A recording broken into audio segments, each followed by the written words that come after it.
Llegó la hora de conocer las informaciones más destacadas del continente americano. Acompáñennos a recorrer y analizar lo que nos une, nos preocupa y nos enorgullece como hispanoamericanos. Bienvenidos a Américas Noticia con Vladimir Kissinger. Muy buenos días, feliz tarde y mejor noche para todas aquellas personas que nos acompañan en una nueva oportunidad a través de Américas Noticia, ya pues arribando a nuestra emisión número 728, nuestra semana aniversaria. Ya hemos tenido la oportunidad de compartir con ustedes videos y mensajes de tanta gente querida que nos ha acompañado, particularmente entre el día de ayer y hoy. Hemos publicado en nuestra nueva cuenta, tanto en la página web vladimirkissinger.com y también en mi cuenta, mi página pública en Facebook, los videos de mi querida amiga y admirada colega periodista Carla Angola y también de los directores de Fusión 90.7 FM desde Houston, Texas, Harold Guerra y Elena Witt, quienes nos enviaron su felicitación. Ahora, en unos minutos, cuando terminemos el programa, también compartiremos otros videos, muchísimos mensajes de personas que, además de ser queridas por nosotros, sé que ustedes también les tienen gran aprecio. A ver, para los que están conectados en este preciso instante a través del Facebook Live, les quiero pedir un favor especial.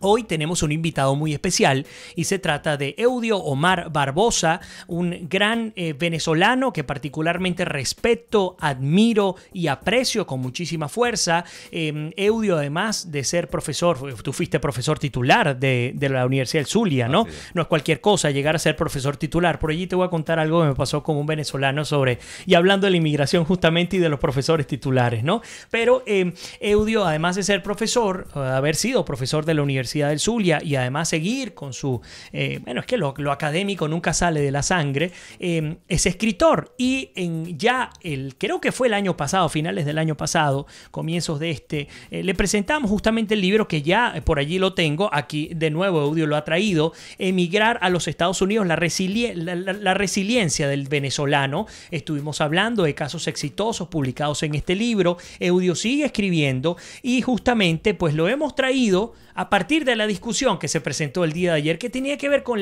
el perfil de la migración venezolana, cuál es el estatus, las críticas que se han recibido, pero también aquellos casos exitosos que vale la pena contar.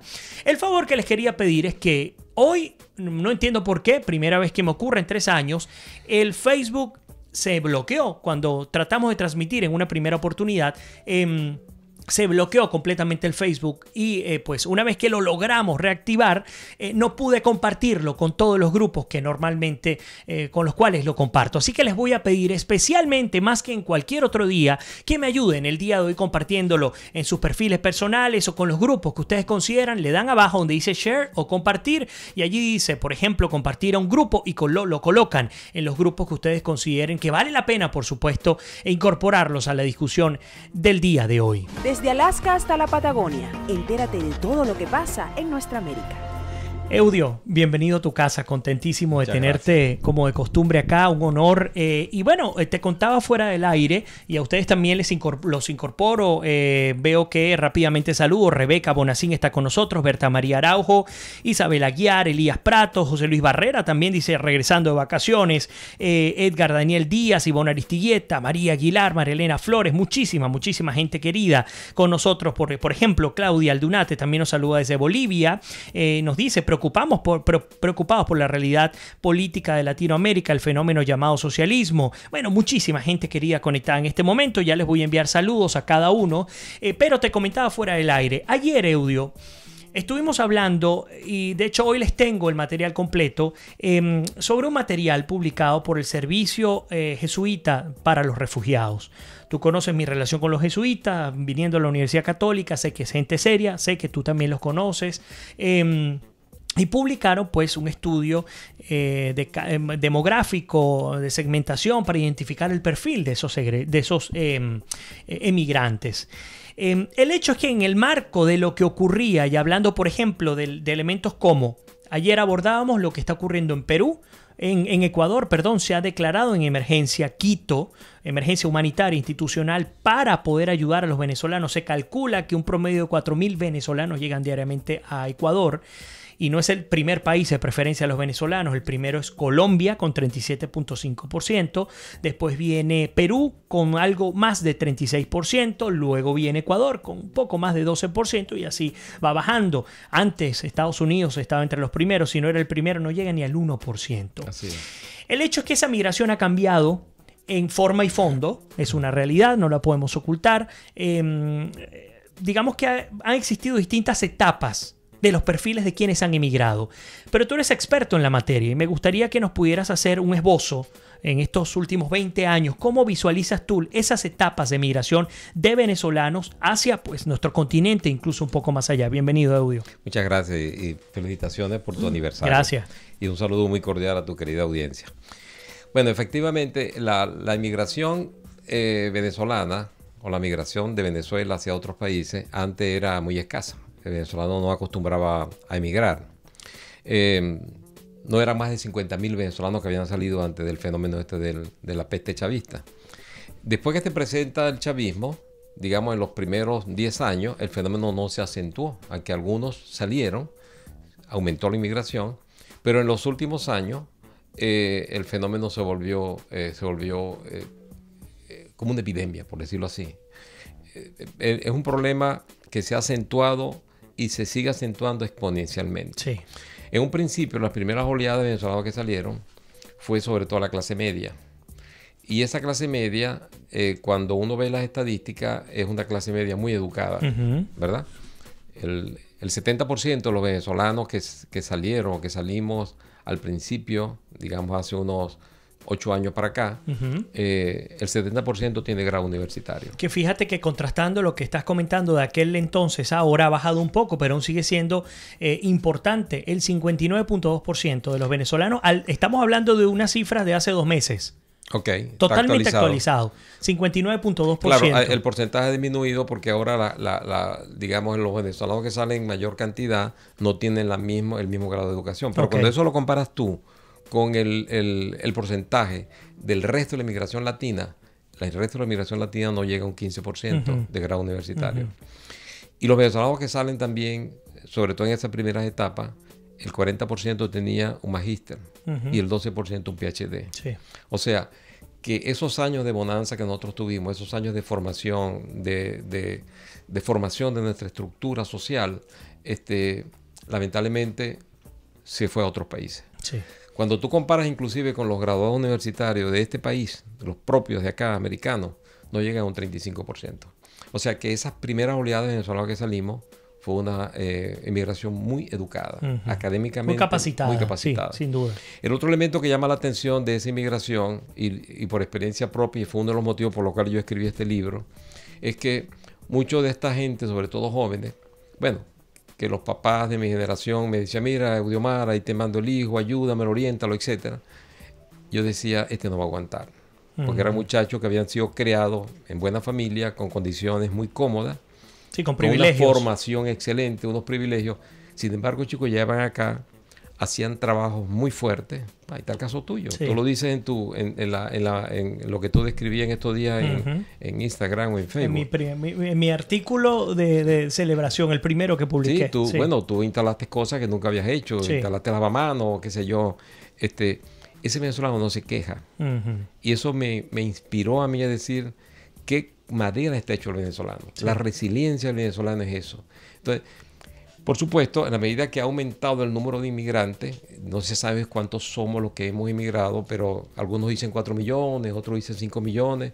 Es una cantidad enorme en relación a la población venezolana. Hay mucha gente que ha salido que no es buena.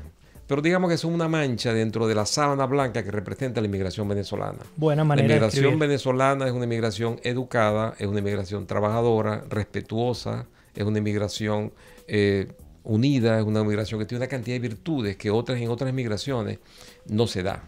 Y tú lo puedes incluso ver en el hablar. Sí. Cuando tú hablas con un venezolano con cierta educación, por llamarlo así, que es la mayoría, y ves otros tipos de inmigración, tú ves la diferencia en el vestir, en la manera de comportarse, en la forma en que trabaja, etcétera.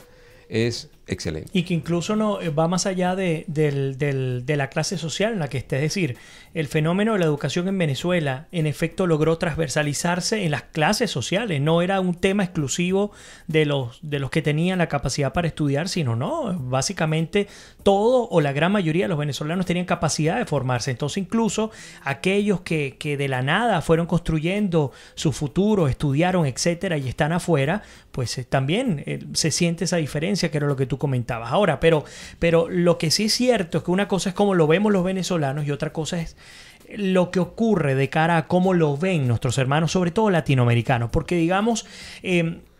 Latinoamérica en general tiene sus graves problemas, eso es lógico, tiene sus retos importantes en términos de desarrollo, de seguridad, etc. En torno a esos retos, pues por supuesto la diferencia entre cómo se puede ver una comunidad venezolana en Alemania, en Japón, en Italia o en Estados Unidos no es lo mismo como se puede ver en Colombia, allá en Cúcuta, o los que van caminando por la cordillera y tratan de bajar hasta donde pueden. Entonces, pues por supuesto... no solo es más vulnerable el que llega, sino también el que lo recibe. En Cúcuta, por ejemplo, el drama es enorme. Los colombianos que viven al norte de Santander, en Cúcuta, que han convivido con los venezolanos, son, digamos, lo que es Táchira y Cúcuta, pues prácticamente son ciudades hermanas. Pero esa convivencia se ha ido dañando, se ha ido complicando a lo largo de este tiempo y hoy día pues los servicios están colapsados, la delincuencia se ha incrementado. Yo destacaba seriamente lo que ha significado fundar redes, hablaba de 15.000 jóvenes que están siendo reclutados por el ELN, 60.000 que están siendo niños que están siendo adoctrinados por el ELN. Es decir, hay tantas complicaciones que se han visto y por supuesto en esa mancha negra de esa sábana blanca, y te voy a robar, ahora en adelante lo voy a decir así porque me encantó tu manera de explicarlo, siempre la mancha negra es muy fácil verla. Sí, mira, tú como comunicador social, Vladimir, sabe, hay una propaganda que me viene a la memoria, ¿no? Que me vino ahorita. Hay una propaganda donde está una pareja muy elegante, jóvenes, de muy buena apariencia, pero uno se fija en una manchita que tiene en el diente el muchacho, el hombre. Okay. Entonces, en comunicación social, a veces es muy relevante lo malo. Sí. ¿Verdad? A veces un delito frente a todas las virtudes que puede tener una comunidad, pues se resalta mucho más. Y los medios como venden eso, y es mucho más vendible, por decirlo así, desde el punto de vista comunicacional, lo resaltan demasiado. Sí, correcto. Por otra parte, es una competencia. O sea, el venezolano que migra a todos estos países, no digamos, por ejemplo, a una sociedad como la sociedad americana, donde aquí, afortunadamente, en este momento hay más empleo, más trabajo que personas, sí, ¿verdad? Pero en esas comunidades, o en esas sociedades, o en esos países donde el porcentaje de desempleo es alto, y llega un venezolano a competir, a ganarse la vida con una cantidad de herramientas y una cantidad de habilidades que no tiene el local, pues sencillamente se ve como una competencia, sí, en el conflicto. El problema cultural, somos distintos. ¿Qué pasaba cuando en Venezuela había prosperidad? Nosotros teníamos unos epítetos y teníamos unos lemas para la inmigración colombiana que eran muy feas. Muy feas. Por respeto, correcto, no lo digo. Correcto. Y con vergüenza hoy día lo recordamos, ¿no? Así es. Los peruanos también, porque a veces... Nos burlábamos de ellos, la forma de hablar, sí, etc. Es egoísta decir, por ejemplo... ¿Cuánto bullying no había en eso? Correcto, y es egoísta, por eso es que comento y te atajo allí, decir, es que nosotros los venezolanos recibimos con los brazos abiertos a todos los que vinieran, y ya va. También vimos desviaciones del comportamiento, así como lo vemos de pronto con algunas comunidades de nuestra América Latina, en nuestro caso también ocurría. Yo recuerdo lo que se decía de los colombianos en mi ciudad, lo que se decía de los chilenos, de los peruanos, y las burlas a los portugueses. Es decir, lo que tú estás diciendo es una gran verdad. Correcto. Y es natural además. Sin justificarse, por supuesto. ¿Cuántos chistes no hacíamos de los portugueses? Tal cual. Y todavía seguimos haciéndolo. Sí. Y de allí a que incluso recuerdo esta humorista peruana, no sé si la viste, una muchachita, una chica muy joven. Y no sé si ustedes recuerdan el nombre. Si lo recuerdan, escríbanlo. Ella habló, lanzó un chiste muy malo, ¿no? Una tontería de chiste, hablando sobre los venezolanos, que ella estaba muy molesta, parafraseando, sobre la burla a los venezolanos, porque además ellos o nosotros éramos los que les servíamos a ellos. Bueno, eso fue el acabose, ¿no? Por las redes sociales a esa muchacha le hicieron de todo, la iban a despedir del local donde ella se presentaba a hacer su stand-up comedy, y muchos venezolanos salieron a decir, ella va. Tampoco la cosa es así. Sí. Estamos de inmigrantes. Recordemos lo que hicimos nosotros también en nuestra oportunidad. Mucho más cruel que el chiste que acabo de... Que ni siquiera es chiste, ¿no? Que acabo de contar. Sí. Yo pienso que todo esto que estamos pasando nosotros, porque desde el más alto hasta el más bajo ha pasado trabajo. Y tú lo sabes. Sí. Yo soy optimista en ese sentido. Yo creo que esto ha sido como una especie de ejercicio de pedagogía para todos nosotros. El día que los venezolanos... Se estima que un 30% de los venezolanos pueden regresar. De la inmigración total, calcula que un 30% regrese. Sí, por otros fenómenos migratorios que ha habido en otros países, regresa un 30%. Por supuesto, va a depender también de las políticas del nuevo gobierno democrático que algún día vamos a tener. Amén. Los incentivos que pueda colocar.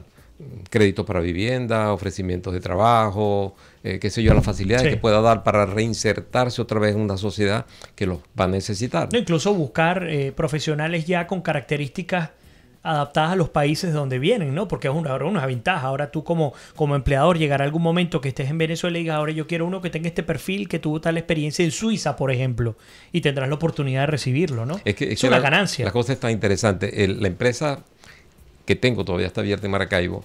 Yo veo en Facebook las muchachas que eran secretarias o los ingenieros en Suiza, en Holanda, en Finlandia. En su vida habían salido de Venezuela. O sea, nosotros los venezolanos antes lo que nos manteníamos mirándonos el ombligo. No estábamos acostumbrados a salir. Esa gran experiencia, este gran endurecimiento de carácter y de personalidad, esta formación de personalidad, de conocer otras culturas, de quitarnos eso de la cabeza de que éramos la tapa del frasco, como se dice popularmente. Ese eso ejercicio de humildad, eso va a ser para nosotros un avance como país extraordinario. Sin duda. No hay duda que así va a ser. Sin embargo, para seguir hablando bien del venezolano, pero sin idealizarlo, como dices tú, cuando tú me mencionaste eso, yo me puse a buscar en internet, y además la investigación que había hecho en mi libro, me consigo en todos los campos de la cultura, del saber, de lo artístico, cantidad de venezolanos que han destacado en todos los países. El problema es que hubo en Tailandia de los niños que se quedaron en la cueva. Había una muchacha venezolana que formó parte del equipo. Y aquí tengo una lista, si tú me permites unos minuticos. Por Dios. Por ejemplo... Y ya incorporamos sus comentarios, ya lo vamos a hacer en minutos. Brevemente. En música, por ejemplo, tenemos a la Daniela Padrón, que ha adaptado la música venezolana a Bach. Fíjate tú. Argenis Luis Peña, que por cierto es de mi pueblo. Yo soy de Santa Bárbara del Zulia, un pueblito en el sur del lago. Eres de allí, eres hijo de un amigo. Es un muchacho que le compone las canciones al equipo de Gloria Estefan y a Emilio Estefan. Ha participado en más de 400 discos, entre los cuales está discos de Madonna, discos de Whitney Houston, etc. En negocio tenemos a Horacio Gutiérrez, que tiene un altísimo cargo en Spotify, vicepresidente en Business y Legal. En médico está William Bracamonte, que se acaba de ganar un premio como el investigador joven 2018, muchacho jovencito. Juan José Galarraga es el vicepresidente senior de Target, venezolano. En tecnología y servicios financieros tenemos a Meyer Mickey Malca, que es el periodista Francisco Toro, que tú debes oír hablar de él, sí, claro. Que fue fundador de Caracas Chronicle, que es un grupo de blogs con noticias en inglés muy, muy conocido. George Harris, tremendo comediante. Gaby Espino, como actriz y modelo, una mujer preciosa, talentosa. Aquí tenemos en Orlando un muchacho que se llama Samuel Vilche, que yo le entrevisté.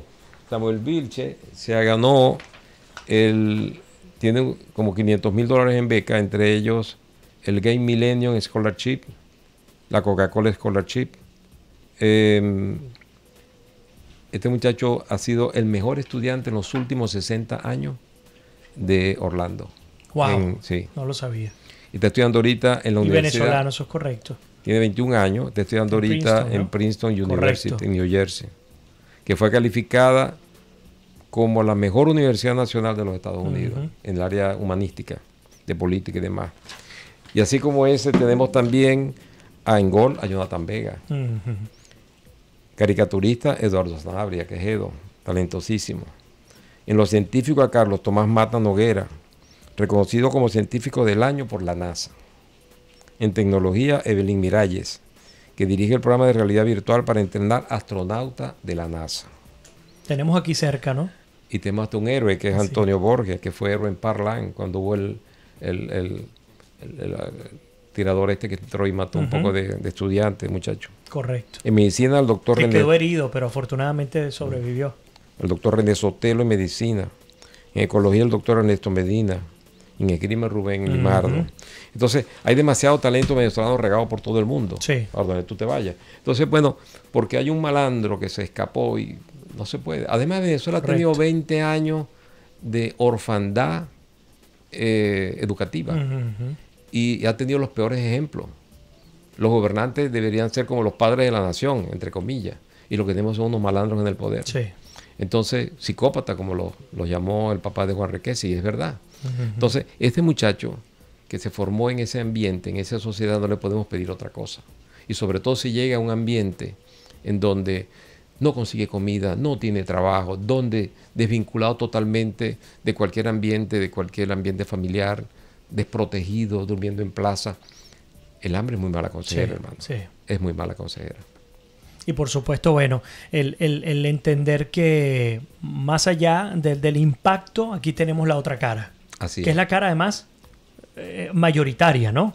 Y una cantidad de personas que no aparecen por ningún lado, pero que son esos héroes anónimos, trabajadores, que llevan el pan a su casa, que tengo varios cuentos que quiero hablar de esos cuentos. Pero bueno, quiero incorporar los comentarios, no quiero dejar a nadie por fuera. Voy un poco más arriba. Aurey Phoenix nos dice, gracias por tu video, por cierto, los vi y bueno, parte de haber visto ese material tiene que ver con esta entrevista que vamos a estar comentando hoy. Ella dice que en su caso, en su empresa trabajan 3 venezolanos. Cierto día vino otro venezolano a solicitar dinero para comer. ¿Sabes? Ninguno de los 3 venezolanos aportó. Se les tuvo que recordar que son compatriotas. Ellos tienen la suerte de tener trabajo. Continúa un poco más abajo. Albani dice, el venezolano es muy chicharachero y en verdad a veces se pasan, no todos regresan, ya muchos se quedan y los que deseen echarle ganas vienen a recuperar ese...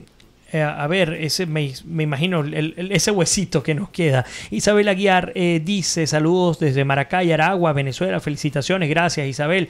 Dice, antes de la llegada de la peste roja al país, el venezolano era a turistear. Hoy en día está saliendo para poder sobrevivir. De lo contrario, bueno, por ahí se corta.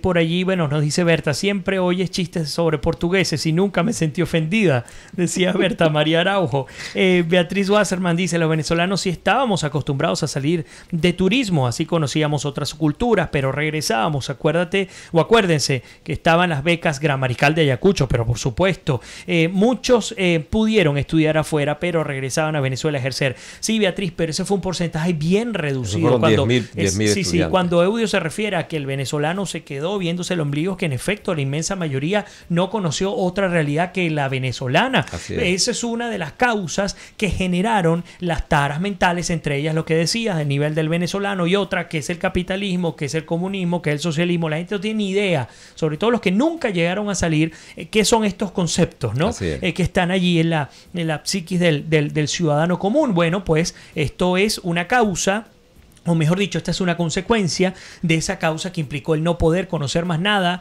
de lo que estuviese publicado en una televisión o que saliera en la radio. Allí estábamos limitados, por supuesto, a la industria cultural con todas sus desgracias, por supuesto. Maru Salazar, un abrazo para ti, Maru, bienvenida. Elena Madán nos dice, vuestra historia de migrantes es exactamente igual a la nuestra, o sea, a la cubana. El socialismo se encarga de arrasar con la educación, la clase, el glamour, los estudios, etcétera, etcétera, y con los años la calidad humana de los emigrantes va decayendo mientras pasan los años. Peor, el cubano que se marchó de Cuba en los años 60 nada tiene que ver con los 60 años después. La Florida fue construida por los cubanos y no lo digo yo, nos lo comenta Elena Madán. Y sí, bueno, pues Eudio lo comentaba también, son 20 años de desvalía, ¿no? Estamos solos y esos 20 años pesan, comienzan a pesar, es una generación completa. Toda una generación. Y eso tiene una cantidad de implicaciones, más malas que buenas, bueno, que tienen que ver justamente con lo que ha ocurrido en porque Venezuela. es que a veces uno quiere pensar que la historia es una fotografía. Sí. Y no es una fotografía. O sea, la Venezuela que uno conoció, yo por ejemplo tuve la dicha, la suerte de crear una familia, de educarme en una Venezuela que me dio la oportunidad de educarme y de surgir y de progresar. Sí. ¿Verdad? Y hoy veo hacia atrás y veo la Venezuela que existe, está en bancarrota total. Bueno, es que de acuerdo. Y de es todo que, punto de vista, moral, correcto. Económico, de todo tipo. Correcto. Bueno, vamos a hacer una pequeña pausa. Al regreso seguimos incorporando los comentarios. Les pido que nos apoyen, como les he dicho, compartiendo el programa, ya que tuvimos el problema de transmisión al principio. No lo pudimos compartir con todos nuestros medios, así que ayúdenos compartiendo el material. Vamos a hacer una pequeña pausa y ya regresamos con muchísimo más de América es Noticia en nuestra emisión número 728.